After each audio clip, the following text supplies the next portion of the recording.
Well, I've certainly I've enjoyed that in a variety of ways, and not only in planting the seeds within the local church setting, but also planting the seeds in mission settings.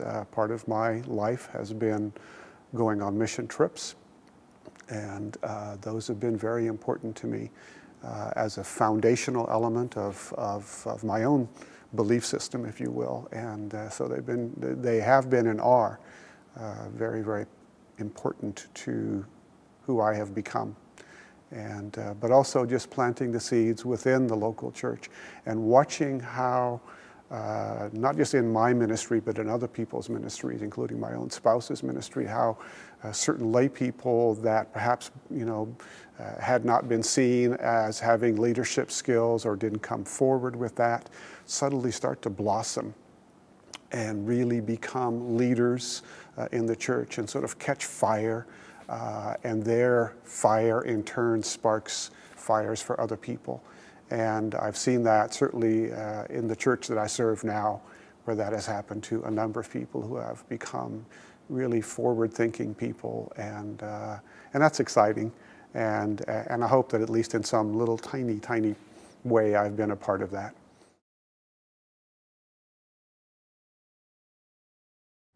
I go back to my years in extension ministry when I served first for a couple of years at Wesley House in Pittsburgh and then at Fellowship Inc. in Topeka, where in effect the connectional system created these extension ministries, which are in fact an extension of all of us, of all of our respective churches and so forth. And so by their very nature, they are part of the connectional system.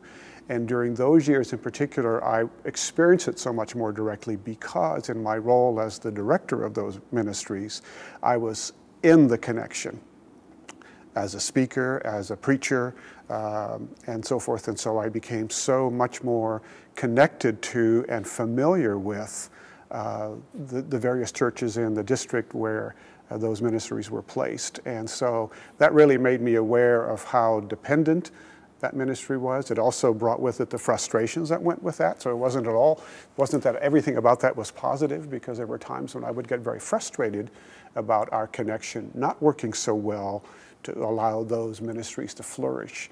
And so far less so during the last 5 years as a pastor of a small church have I felt that strength of the connection, because so often I have felt disconnected just by virtue of distance, and there's not a very strong connection, certainly not in my experience, of clergy connecting with each other on a personal level, on a less formal level. And so there's an absence there, and that's a void. And also I have found the strength of our connection for me, and that's not true for everybody, but for me, I've been blessed with two really wonderful mentors, and that has been a good part of my connection, because they have been important in the sense in particular that they allowed me to just voice my opinions and ideas and so forth openly, without fear of those being violated with any kind of lack of confidentiality, etc. And so those two people have both been and are important to me in terms of my history, my short time in ministry, if you will. But I think there is an absence there, and I think there is a kind of loneliness that can take place, or at least a sense of isolation that occurs. You get to feeling very isolated from your larger community, if you will. Certainly I have experienced that. One of the things that I have appreciated in retrospect, not so much at the time, but generally speaking, each year I would sort of dread and the annual appearance before the District Committee of Professional on ordained ministry, as it's now called, and yet as I reflect on that, it was also a time to sort of process, okay, what am I doing? What am I good at? What am I not so good at? And then coming before a small group of my peers to sit down in a rather informal way, and to do some arguing, because I generally speaking, I like to argue, sometimes just for the sake of arguing, and so sometimes I would just do the devil's advocate routine. But I appreciated that some of these colleagues, some of whom are retiring with me, I understand, would sit down with me for that 30 minutes or 50 minutes, whatever it was, and sort of debate certain perspectives on continuing education and other kinds of issues that might come up as part of my ongoing life in ministry. And I appreciated that opportunity to just banter and dialogue and argue, but do so in a spirit that was always ultimately constructive. And so in reflecting upon the past of that, even though there were times when I would get really upset about some of the issues that we would be talking about, nevertheless, I think some of those issues, some of those debates and discussions were constructive, and I appreciate the colleagues that participated in that with me.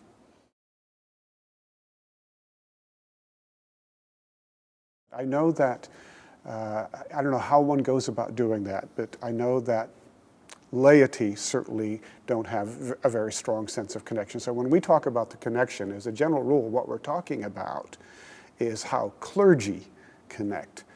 But that leaves out really sort of the major component, which is how does the laity connect? And I know that I've seen, a number of efforts over the course of time where churches would do things cooperatively in a sense of partnership, have sort of gone by the boards.